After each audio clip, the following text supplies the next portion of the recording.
So for this video, we're going outside the European borders, because I want to look at an American industry which is getting a lot of attention recently, namely the railroad industry. And the company we'll be looking at today is CSX, which is one of the railroad companies which is operating mainly in the eastern part of America. Recently, a train from Norfolk Southern has derailed from its track and dropped a lot of hazardous waste in its surrounding environment. Now, naturally, this attracted a lot of attention from the media as well as from concerned citizens. And I think what might be interesting to know here is that Norfolk Southern is also operating in the eastern part of the United States and is competing directly with CSX for that area. So of course, now that Norfolk Southern has maybe some bad publicity as of recently, let's see whether or not we think CSX, so the competitor of Norfolk Southern, is an interesting buy. The argument that's always made with railroad companies is that they are very overvalued. Intrinsically, a stock like CSX should only be worth about $10, while right now it's worth about $30. And even though I agree that based on an intrinsic level, the stock should not be worth as much, but I think that completely disregards the industry which you're looking at. Because with railroad industries, what you have is what is called a moat. Now, what exactly does that mean? It's a term that Warren Buffett likes to use quite a lot himself whenever he makes an investment. What a moat basically implies is that you're buying a company that is very much established in its sector and is very hard to compete with. Basically what that implies is that there is a very high barrier for entry for any competitors to move into the same space that you are. Take for example CSX. CSX owns a lot of railroads on the eastern part of the United States. Now, the moment that a competitor comes in there, they have to lay a lot of rails of their own, and then they have to directly compete with CSX for the price of the cargo. Now, not only is there a very big upfront cost of establishing the entire infrastructure that is required to run a railroad, afterwards they'll also be competing with another railroad, so their profit margins are very low. So overall, this is a very bad investment to make for any company, and this is also why the railroad companies don't see any competition, because the barrier of entry is very high. Add to this that within a landmass, a railroad is by far the most efficient way of transporting goods from point A to point B.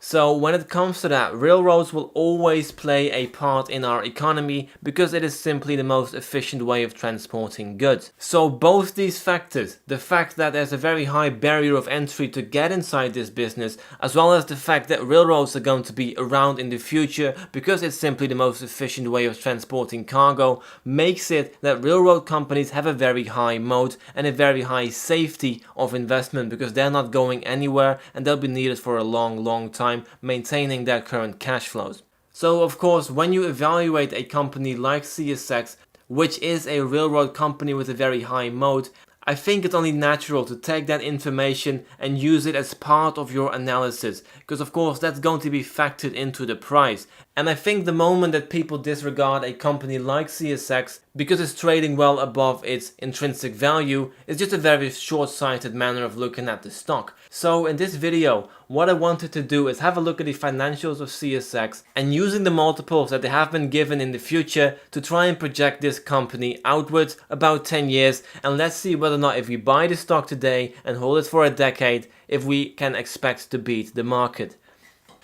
So looking at the revenue numbers here, what we can see is for the past 10 years, they slowly but steadily increased their revenue by about 2%, which is very much what we expect for a railroad company. I don't expect a big growth because there simply is not much room for that. They adjust their prices based on the macroeconomic conditions as well as inflation, and that is how they increase their revenue. So we can see here mostly the revenue has been very flat for the past 10 years. 2022 was a high number because of course the world was experiencing supply chain issues, which makes the price of transporting goods higher, which very much worked out in favor for CSX. But I think overall we see here a very steady, constant revenue stream. However, When we're looking at EBITDA, we see here that their EBITDA is steadily growing for the past 10 years. So even though their revenue numbers are not growing, they are becoming more efficient in running their business. And this efficiency has led to a higher profit margin. So this is mostly where the growth in free cash flow and the growth in earnings is coming from, the fact that they are more efficient. 5% here on average for the past 10 years. Their debt level has been growing by about 3%, which is lower than their adjusted EBITDA, which is very nice to see. Although I do think that the debt level that I see here already is quite high comparatively. Looking at the debts here and EBITDA, we can see it's about 5 times multiple, which is definitely higher than I'd like to see, and I'd like them to pay this down a little bit if they can. They always have some additional cash on hand as well. Their cash has been growing faster than their debt level, so that's very nice to see, just in case they need an additional cushion for some economic headwinds. Their market cap has been steadily growing for the past 10 years by about 8% every single year, which is very nice to see. And of course, like I always mention, this market cap is not including dividends. This is simply the price as seen on the stock market. On average, the price on the stock market moves about 6% every single year. So when it comes to that, this number is outperforming the stock market by just a little bit. Enterprise value is the entire value of the business. It is the market cap, so the price on the open market itself, to which we then add the debt and we subtract the cash. And we can see here that enterprise value has been growing a little bit slower than market cap, because of course that debt level has been remaining relatively equal compared to their growing market cap. Looking at their EV/EBITDA ratio, I think this is very much where we see the high multiples come in. Because just to give you some perspective, if we look at a company like Federal Express, which is also a transportation company, we see that they've been trading on average at a multiple of 9 times. Now, CSX is trading at 13 times, even though their earnings growth is only 5% relative to the about 9% growth that Federal Express is experiencing. So simply looking at their earnings growth, it does not warrant this multiple. But the moment that you take into consideration the high moat that a company like CSX has, it makes a lot more sense. So looking at their net debt to EBITDA level, I think what we see here is that these numbers are higher than I'd actually like them to be.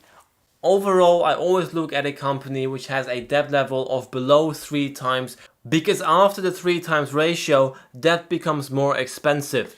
So I'd very much like to see them pay this down a little bit, because I think it's a little bit scary. Of course, the moment that you take into consideration the very steady cash flow that they do have, it's not as scary, because you know they'll be able to pay if they want to. But still, for ease of mind, for any economic headwind that may be coming, like a recession where the cost of transportation is going to decrease as well, I'd like to have this additional cushion of a lower debt level to feel more at ease holding this stock. So this then brings me to their cash flow. So their cash flow from operation has been growing relatively in line with their EBITDA number, which is very nice to see. So we see here that CFO cash flow from operation has been increasing by 6% every single year, steadily like clockwork. So this is very, very nice to see. We also see that their capital expenditure is coming down, so the amount of cost that they have from running their business and operating their business, any future proofing like additional wagons, railroads, tracks, anything is all included in this particular number. It's all included in the capital expenditure.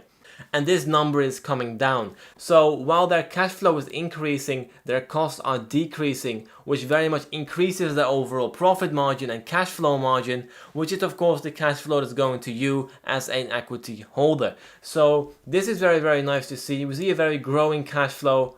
Kudos to them. So this then brings me to the free cash flow. So the moment that we take the cash flow from operations and we reduce it by their capital expenditure, we get their free cash flow. And this is the amount of money that's available at the end of the year in the vault and can be used to benefit you as a shareholder. So what can be done with this is acquisitions of additional railroads, share buybacks, dividend, as well as paying down debt. Now we already notice here that they're not really paying down debt, so they're not really using this money for that. And the moment that we go to the next column here of outstanding shares, we see exactly what they're using this money for. They're basically using all their free cash flow to reward shareholders. Now, this is a very common thing for all railroad companies. Every single railroad company does this, so CSX is not special when it comes to this, but I still think it's very interesting to see. For the past 10 years, they have reduced their share count from 3.1 billion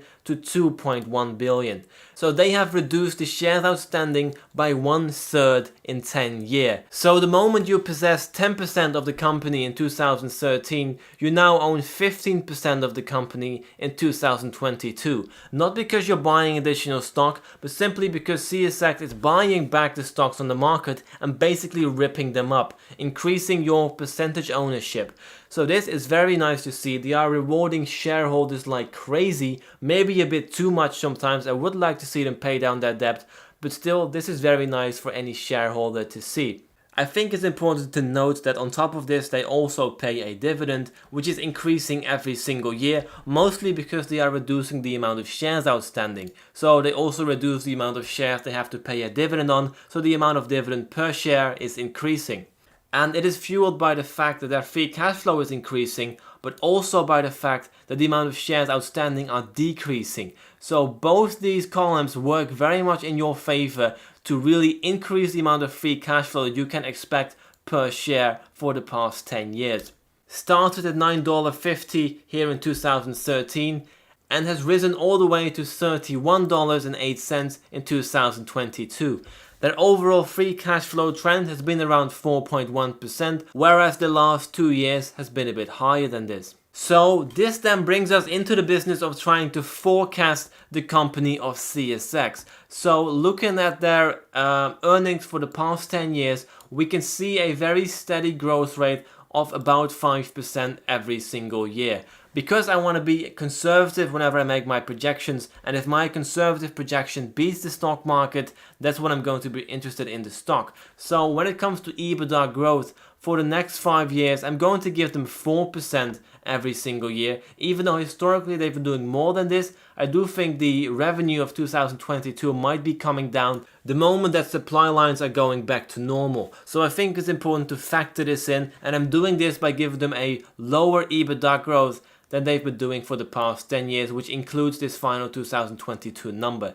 So I'm going to give them 4% for the first 5 years and then 3% for the 5 years after that. And I'm giving them 3% because I do imagine that maybe in the future they have to make some additional expenses to really safeguard the safety of their vehicles. Because right now railroad companies are under a lot of scrutiny for being relatively unsafe, and I expect some additional costs to come from that in the future. So I'm accounting for that by reducing their earnings for the last 5 years to 3% annually. I'm going to be using a multiple of 13 times. Now, right now the multiple is a bit lower than this, 12.5 times, but historically they've been at around 13 times, even a high of 16, close to 17 times here in 2020.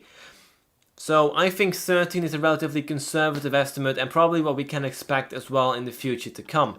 So given this multiple, I get an enterprise value of $137 billion, to which we subtract the debt, we add the cash, gives me a market cap of $110 billion, divided by the amount of shares outstanding, gives me a share price of $51.72. Now, the keen investors may have noticed that I did not reduce their share count, even though for the past 10 years they have been buying back stock like clockwork. And they also mentioned that buying back shares takes precedent over paying out a dividend. So I very much expect them to keep on buying back the shares. And if this does happen, and let's say their shares outstanding reduce to, let's say, 1600, I expect a share price 10 years from now of $69.21.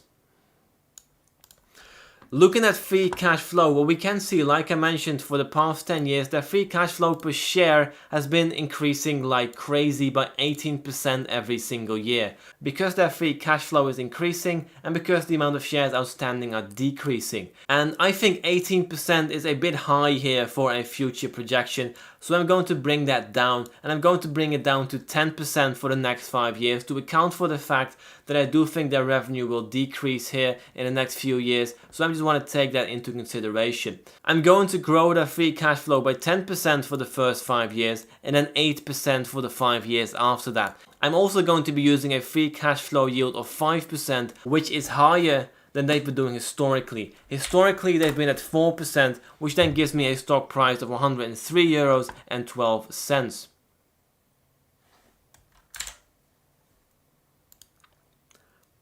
So I think it's fair to say the projections I gave CSX here are relatively conservative. So right now on the open market, I can buy as many shares as I want for $30.65. Taking my enterprise value model as well as my free cash flow model, I expect a share price 10 years from now of $75.85. Now this is simply the share price as seen on the open market. So this does not include the dividend that they've also been paying out. And the moment that we include their free cash flow as well, I get an IRR of 18.2%. Although I do have to say it's not entirely fair because of course they've been using their free cash flow to buy back shares, which I also already used in my EBITDA model. So I am double dipping in free cash flow the moment that I reduce their share count for the enterprise value model. So I'm going to revert this back to 2141 and look at the table again. And looking at the numbers now, I expect a compounding annual growth rate on the stock market itself of 8.2%, which is quite in line with what they've been doing historically of 8.4%. If we include the free cash flow per share, then I get an IRR of 17.1%, which is very much beating the stock market. I always say on average the stock market returns about 10%, so I think when looking at those numbers, CSX very much outperforms the market, which I think is with relatively conservative estimates. Now, of course, this entire valuation is based on the fact that I'm using a multiple of 13 times here and a free cash flow yield of 5%, which is quite a high market multiple for a company that is not growing that much, but of course it does have a very high moat, so I actually expect them to keep this multiple in the future because I think railroads will be important in the future as well, just like they are today. So this then brings me into a calculation to see what happens if the price either goes up or comes down. The moment that the price comes down by 10%, I expect an IRR of 19% annually. So I think this is a very high number for a company that is as steady as CSX and has as big a moat as CSX. So I am very interested in CSX, and also as a disclaimer here, I did invest into CSX just a few weeks ago, so I am a shareholder of this company, so my projection here may be a little bit biased, but I overall think that the IRR I can expect for a company that is performing as steadily as it is with a moat that it has, I think is very attractive. But of course, I'll leave the judgment up to you. This is not financial advice. So thank you very much for watching this video. Don't forget to like, subscribe and all that good stuff, and I'll see you in the next one. Cheerio!